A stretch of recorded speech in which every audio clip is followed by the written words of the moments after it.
What is going on, guys? Welcome to the show. This is the last show of the college sports season. We're going to go over the World Series. We all know who won, but still, we're going to go over it. Going to go over some news. Got quite a few news items today. One I just saw just a minute ago, so I'm going to have to read it off the phone. I didn't write it down. Anyway, it's the last one. It's going to be short and sweet because we're only going over the World Series game. Hey, all of you that watched over these last year, thank you. I know it wasn't many people, but trying to get better, trying to do a better job, so more people will tune in. The whole reason I just started doing this is because I love college sports, and because when you think about it, not all the big TV networks talk about everybody. We've said it before. Some people went to Nebraska, some people went to school at Michigan, some went to Tennessee, but also people went to Toledo, Rice, San Jose State, and those people love their teams as much as the guys in that went to the big schools. So that's why we started this whole thing. Like I said, try to get better here over the next year or so. Anyway, before we start, hit that subscribe button so you don't miss anything coming up here in the next few months. All right, so let's go over some news here.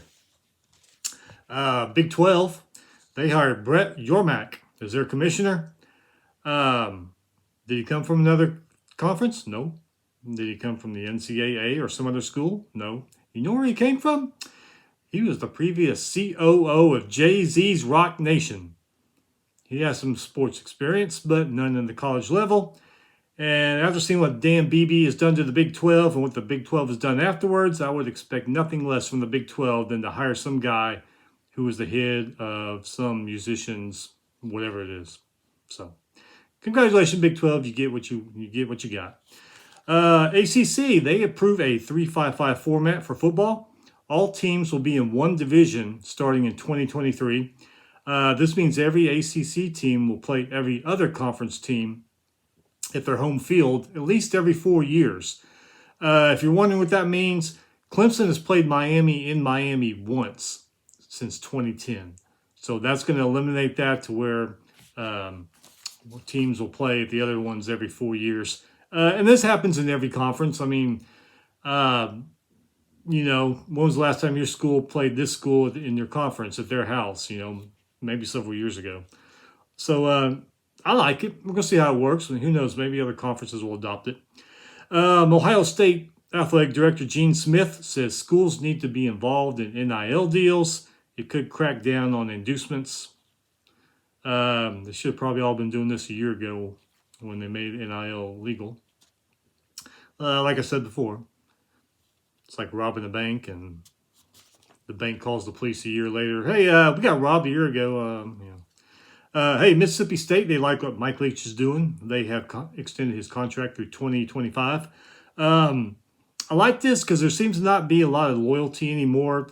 Schools will hire a coach, and then they'll, after 3 years, that's good enough. Next guy. Don't give people a chance anymore. I know times change, but I'm into letting a guy be there a while, see what he can do. And I think that's what they're going to do with Mike Leach. See what he can do. So good for him, good for them. Long Island fires their basketball coach Derek Kelly. He was 74-74 in 5 seasons. And hires former NBA point guard Rod Strickland as their new coach. Roy Williams, Jim Calhoun, John Beilein, Lon Kruger, Jerry Krause are the newest coaches to be inducted into the College Basketball Hall of Fame. Congratulations to them. And last but not least, former Illinois and NBA star Dee Brown will coach Roosevelt University's basketball team. Now, this other piece of news I saw, guys may have seen it. Looks like it just came through in the last couple hours. Supposedly, it says here, a source, and there's several people reporting this, so it's not just some off-the-wall guy on Twitter. USC and UCLA are planning to leave the Big Ten, or leave for the Big Ten, as early as 2024. Move has not been finalized at the highest levels of power, but there are a lot of people talking about this today. So I don't know if a lot of people are talking about it. Maybe it's going to happen. I don't understand some of these conferences leaving, especially teams that dominate the conference. Like I know USC has fallen off in the last few years, but the whole thing, like the whole thing last year, Oklahoma dominates the Big 12 and they leave for the SEC, which, look, let's face it, a lot more tougher teams in the SEC. And why would the SEC members vote Oklahoma in? And Texas is, Texas is still a decent team, but all these teams that voted them in just pretty much voted themselves 2 more losses each year. I mean, because I don't think I'm going to see, sorry Vanderbilt fans, I don't see you guys beating Oklahoma and Texas. Even Texas is down. Probably a lot of other schools aren't going to be beating those 2 either. So you got 2, and if you play both of them in the same year, you're going to get 2 more losses, and you may not go to a bowl game. So I don't understand all that. All this conference, I mean, I can understand teams leaving. We know it's all about this and stuff like that, but I just don't understand why some of these other schools would vote these teams in. But I don't know. Who knows? Maybe they get some kind of bonus from the conference under the table for doing it. We don't know. We never will know. But okay, let's get to this. Let's get to the ball game. I really thought Oklahoma was going to make this game go to 3 games. Oklahoma's been a damn good team, especially in the postseason.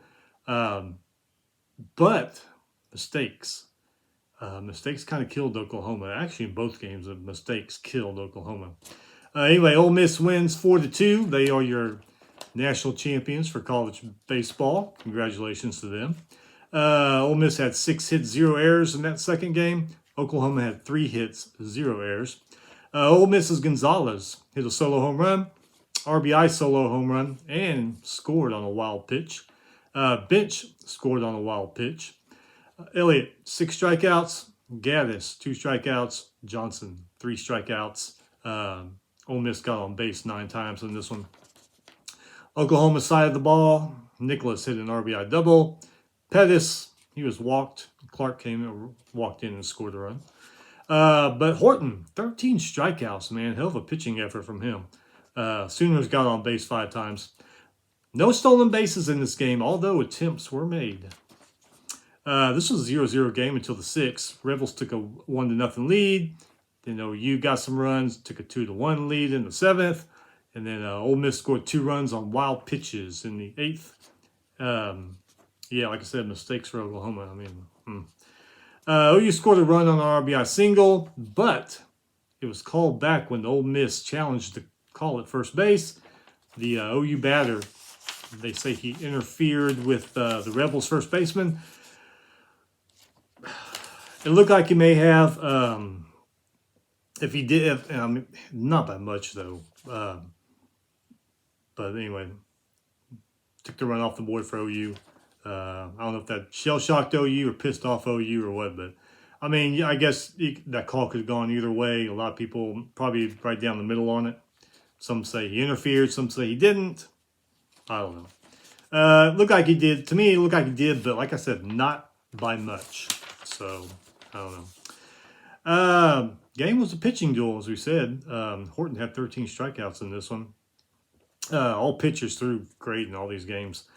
OU's back was against the wall, and they played like it most of the game. And at the end, like I said, 2 wild pitches kind of fell apart. And oh well.